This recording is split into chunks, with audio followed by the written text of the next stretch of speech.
And we're back. Very many thanks for choosing to stay with us. And in case you're just joining us, welcome to Kenya's Gold, where our focus today is understanding a lot more when it comes to chicken layer farming. And we do have chicken farmers with us here. We have Viola, we do have Anne Wairimo and Wanjiku, and also our expert of the day, Dr. Francis, who's making sure that we deal with our challenges right here, right now. Now, we had left it at the question of diseases, and we'd like to find out, Francis, in case I notice that my bird is showing signs of not being okay, is it okay to eat it, or what do you do with it after that?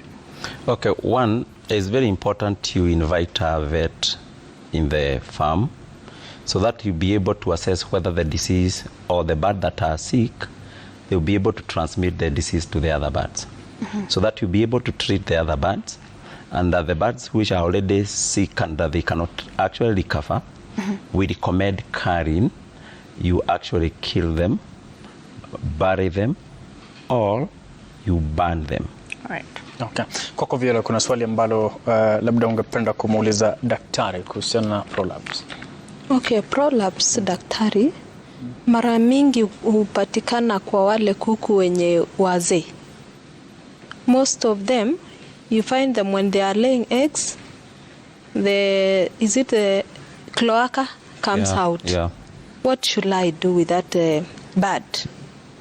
That is a big challenge. Okay. Jambo hili la sehemu ya uzazi ya kuku kutoka wakati inapotaga mayai husababishwa na sababu mbili ya matatu. Jambo la kwanza ni vile kuku wako jinsi walivyokuwa. Na we actually find most of the times the farmers, when they are bringing up bird, they don't actually check on a weight gain and the way the bird are actually maturing. So when it comes to the type of to the time of rain, you find already some birds are already not ready to start laying, but we overstimulate them by giving them the layer feed. So when you give them the layer feed, what will happen, because the reproductive system is not well developed, when it starts rain, the reproductive system comes out together with the egg. That is one. Number two, it could be an infection, and mostly where the birds are actually laying. If you don't actually put up a woody shaving that is clean, now and then, you'll always find the birds as they go to lay, they actually collect some bacteria through the cloaca and affect the bird, and the birds will start actually producing eggs together with the cloaca. Or you find eggs which are already having some blood. So when you look at all those factors, you are supposed actually to I always recommend that when it's a kind of cases, invite a vet to your farm. You'll be able to actually assess the bird to know whether it was an issue of the birds did not grow up to maturity, or is a disease that is actually crawling into your farm. Okay. Now, if we move to you and Wairimo, let's talk about the animal feeds, the chicken feeds. We have seen the cost of feeds go very high, kicking a lot of farmers out of business. Please tell us some of the challenges you have faced when it comes to feeds with your birds. Okay, identifying the best feeds to give my poultry. And then identifying the right distributor or the right person to sell to me. Because at times you look at the production costs and you feel that you'd want to go to a feed that isn't so expensive. Sometimes you compromise on that.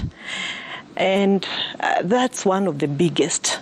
You find maybe you go to a cheaper feed and the growth becomes stunted or very slow. Yeah, those are the challenges. I also hear some people saying that, okay, vets tell us that also chicken can pick some diseases from the feeds if they are not well mixed. Okay. Daktari, umesikiza vizuri sana anaposema hivyo, wanasikiza kutoka kwa vets. Kumaanisha kwamba yuko sure sana. Sasa kwako ndo tujue kwamba tuchukui magonjwa kutoka kwa vakula, tufanyeje? Jambo ambalo ni la muhimu sana ni kuhakikisha ya kwamba you are purchasing your feed from a reputable company. Because what has happened in Kenya, we have really tried to cut costs in terms of feed. And so many people have come up with milling stations all over. and you find that they are not actually observing proper biosecurity. But when you go to a reputable company that is actually doing the milling of the feed, you are assured that this feed, as they come to the farm, they are actually biosecure. And your birds will not have the issues that they carry diseases from either where you actually went to actually collect the feed. And to add on that, there sometimes you can go to a reputable company to actually purchase the feed. It also depends you have transported with what. Because even the vehicle that are actually transporting feed is a big factor for diseases into the farms. You find a farmer A, he had an issue of Newcastle. Vehicle B has actually delivered feed there.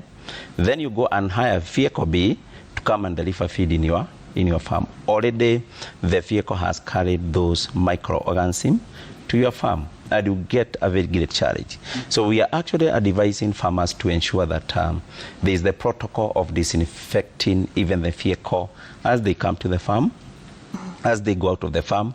Everyone come into your farm, ensure that they are disinfected, and don't allow visitors actually to come into the flock unit. If it is very necessary for them to actually come, ensure they shower, change their clothing, give them gumboots, overall, and then they can get to the chicken. Yes. Now, maybe Dr. Francis, you can talk to us about at what point do you move from doing just chicken farming to being in the business of chicken farming? Because you'll find with the way the cost of feeds are very expensive, if you're not very careful with the cost of production and operations, unaweza pata unafanyia kazi kununua chakula tu. Now, as a farmer, you're also getting into this so that you make money, you make profits. Yeah. Do I need is it from a certain specific number of birds that when I hit, I'll be able to say I'm in the chicken business and not just doing chicken farming? Please guide us on that. There's a very tricky balance, because you actually find the chicken business, mostly it has been regarded as a business for women and even the children. And as a result, you find somebody is trying to actually supplement the kitchen budget, put toward it chicken at the backyard, which is quite okay, because you'll be able to get some table eggs. And at the end of the day, you'll be able to sell some few eggs. But when we talk about commercial now farming, we actually advocate at least you do 1,000 birds. Because when you have 1,000 birds, and you'll be able for the birds to peak at 90%, that means that you'll be able to be collecting like 900 eggs on daily basis, and collecting 900 eggs on daily basis.